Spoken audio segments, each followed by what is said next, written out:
the moon for $1 million. So if you can produce a litre of water on the moon for less than $1 million, you're ahead. So again, this is the sort of, you know, economics 101 version of it. The bigger reason why NASA wants to go back to the moon, actually needs to go back to the moon to find water, is as a stepping stone for future manned missions to Mars. Artemis in 2024 will put the first woman and the next man on the moon, the first human since Apollo 17 in 1972. Hi, I'm Chell Lindgren. My name is Raja Chari. Kayla Barron. Kate Rubens. This is what we do. This is what we will do. But Australia is also part of this mission. The Australian Government will commit $150 million over 5 years to support the mission and related activities, and I expect that's just where we're going to begin. Australia's space history, assisting NASA's Apollo project, depicted in the cult classic The Dish, is just one reason for Australia wanting to be a part of this project heading back to the moon. T-minus 25 seconds. We are still go with Apollo 11. On July the 20th, 1969, the world was about to witness the greatest feat in scientific history. This is the incredible true story of what we didn't see. Parkes Australia had the only dish on Earth capable of broadcasting the moonwalk. Huh? The moonwalk. Oh. What's it doing in the middle of a sheep paddock? Never had a mission of this importance fallen to a more unlikely group of local officials and engineers. This time, though, Australia won't be watching on from below. We'll be right there, helping commercialise the moon's water. If you're going to the moon, you're trying to extract water from the ice that is there. To do it in a way that makes sense commercially, you need to be thinking about it in the terms. Most usefully, you would use the approach from mining engineering. And mining engineering know-how, Andrew Dempster says, is exactly what Australia excels in.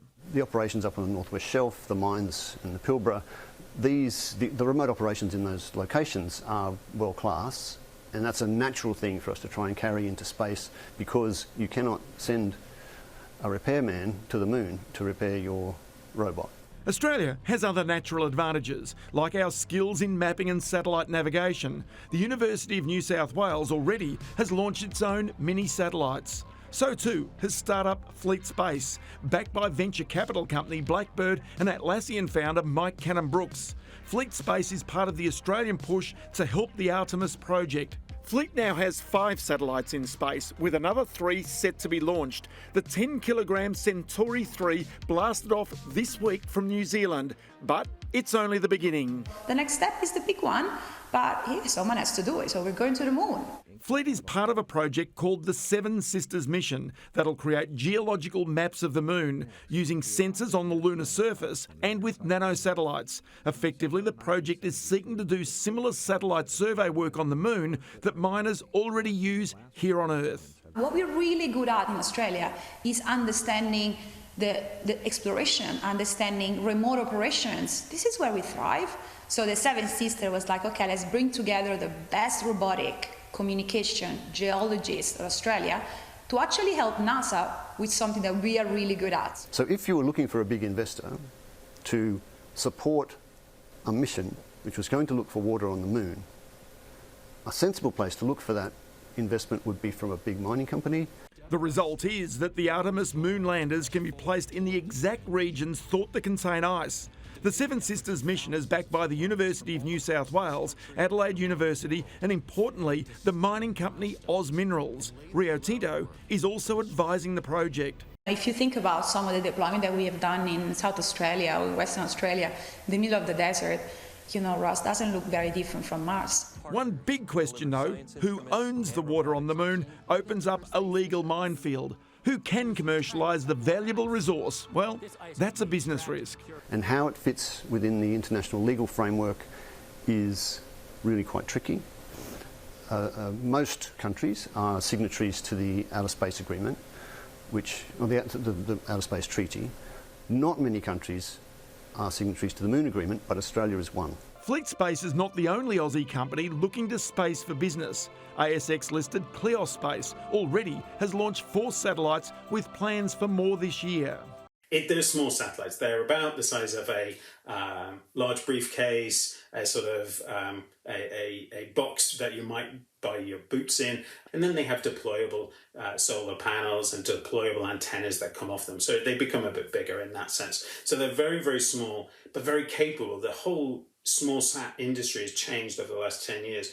These satellites, though, like Fleet's original 3 satellites, are looking straight back at Earth, creating one of the most valuable materials of all, data.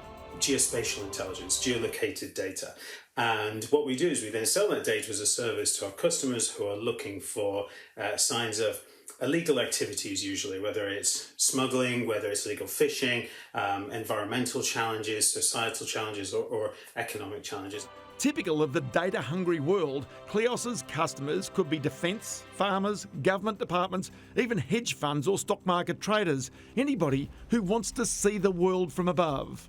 There are hundreds of analytical companies, thousands of analytical companies around the world that are ingesting different data sets, and they're just hungry for any data. They don't care that it comes from space, or it comes from balloons, or it comes from somebody sitting at the side of the river with binoculars. Australia has a unique place in this space race, and with a new space agency and a willingness to spend, that final frontier is now becoming a place for big investment and speculation, but also potentially massive wealth. And this is by far the most exciting time to be working in space in Australia. Probably since the 60s, since before I was ever involved here.